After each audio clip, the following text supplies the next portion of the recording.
بسم اللہ الرحمن الرحیم۔ السلام علیکم ورحمۃ اللہ۔ اشفاق احمد کہتے ہیں، ایک فوتگی کے موقع پر میں نیم غنودگی میں کچھ سویا ہوا تھا اور کچھ جاگا ہوا نیم دراز سا پڑا تھا۔ وہاں بچے بھی تھے جو آپس میں باتیں کر رہے تھے۔ ان میں سے ایک بچے کی بات نے مجھے چونکا دیا۔ وہ کہہ رہا تھا کہ کوئی فوت ہو جائے تو بڑا مزہ آتا ہے، ہم سب اکٹھے ہو جاتے ہیں اور سارے رشتہ دار ملتے ہیں۔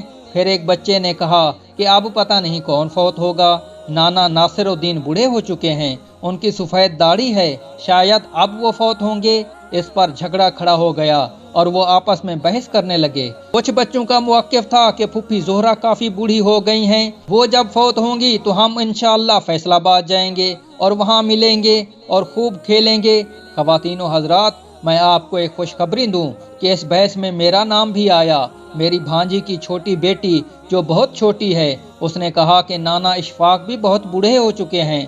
خواتین و حضرات، شاید میں چونکا بھی اس کی بات سن کر تھا۔ جو میرے حمایتی بچے تھے وہ کہہ رہے تھے کہ جب نانا اشفاق فوت ہوں گے تو بہت رونق لگے گی، کیونکہ یہ بڑے مشہور ہیں۔ جب بچوں کا جھگڑا کچھ بڑھ گیا اور ان میں تلخی بڑھنے لگی تو ایک بچے نے کہا کہ جب نانا اشفاق فوت ہوں گے تو گورنر آئیں گے۔ اس پر ایک بچے نے کہا کہ نہیں، گورنر نہیں آئیں گے، بلکہ وہ پھولوں کی ایک چادر بھیجیں گے، کیونکہ گورنر بہت مصروف ہوتا ہے۔ تمہارے دادا یا نانا ابو اتنے بھی بڑے آدمی نہیں کہ ان کے فوت ہو جانے پر گورنر آئیں گے۔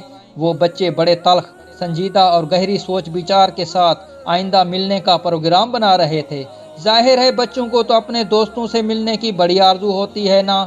ہم بڑوں نے ایسا ماحول بنا دیا ہے کہ ہم رشتے بھول کر کچھ زیادہ ہی کاروباری ہو گئے ہیں، چیزوں کے پیچھے بھاگتے رہتے ہیں، حالانکہ چیزیں ساتھ نہیں دیتی۔ ہم جانتے ہیں کہ رشتے طاقتور ہوتے ہیں اور ہم رشتوں کے حوالے سے ہی پہچانے جاتے ہیں۔ خدا کے لیے کوشش کریں کہ ہم اپنے رشتوں کو جوڑ سکیں، ایسی خلیج حائل نہ ہونے دیں کہ ملاقاتیں صرف کسی کے فوت ہو جانے کی مرہون منت ہی رہ جائیں۔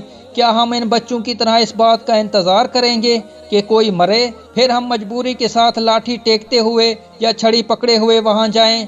جب ہم کہیں جائیں تو یہ فخر دل میں ہونا چاہیے کہ میں ایک شخص سے ملنے جا رہا ہوں، مجھے اس سے کوئی دنیاوی غرض نہیں ہے، اس کے پاس اس لیے جا رہا ہوں کہ وہ مجھے بہت پیارا ہے۔ چاہے ہم اس کام کے لیے کم وقت دیں لیکن دیں ضرور۔